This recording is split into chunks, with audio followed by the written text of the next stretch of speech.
Hello and welcome back to the Sandwich YouTube channel. Today I am going to be showing you how to activate your graphics card fans on an AMD card. As you currently can see, my fans aren't spinning.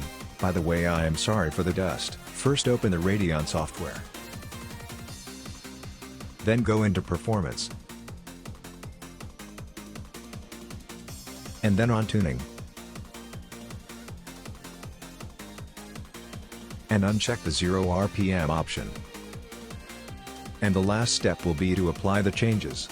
And here we go, the fans have started spinning. If you enjoyed this video, please leave a like on this video, subscribe to get your boy to 1000 subscribers, since this many of you aren't, and I will see you next time. Bye.